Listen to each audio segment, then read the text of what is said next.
Okay, so this is the Ops-Core Ballistic Helmet, and I have this set up for SWAT use for our team. This is the OD straight from the factory.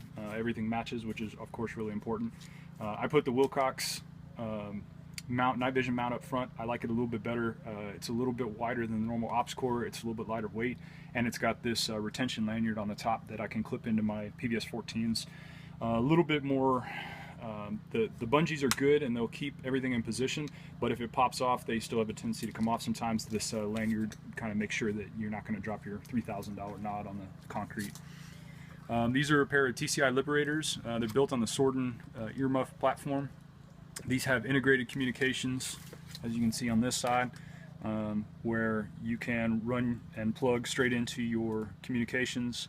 And the neat part is they have two speakers in here, one that actually runs the radio and one that is specifically just for outside noises.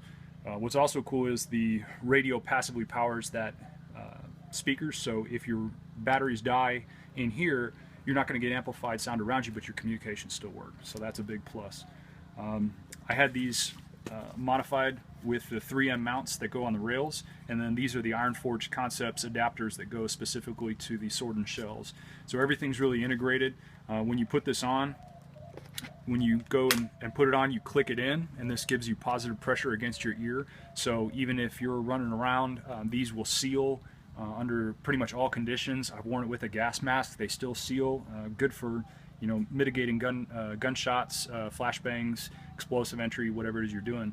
Other nice part is too is if it's hot as heck, like, you know, in the middle of Texas, or you're tired or your ears hurt or whatever, you can pop them back out. It brings it a little bit away from your head, but you still have, you know, all your sound. And if you really want to, you can rotate them up and get them off altogether. A lot of times I find that these will amplify engine noise out of some of our diesels a lot. So what I'll do is I'll crack one of these and put it up on top so that I'm not getting that amplification out of this side, but I still have my communications going here. It works pretty well.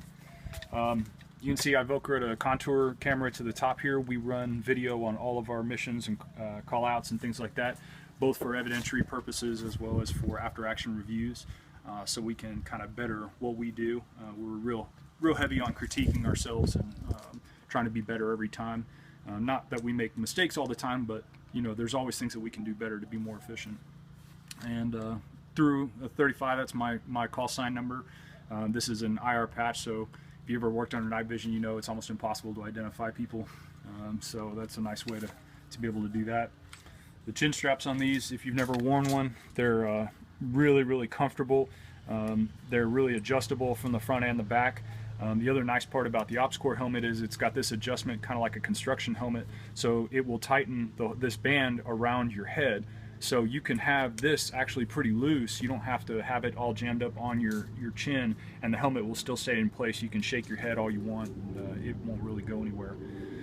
These are rated ballistically as well as impact protection. They're actually more on the impact side than they are ballistic, but these are the padding on the inside and on the sides are very comfortable to wear, and you can see I routed the radio cable just underneath there so you don't even feel it.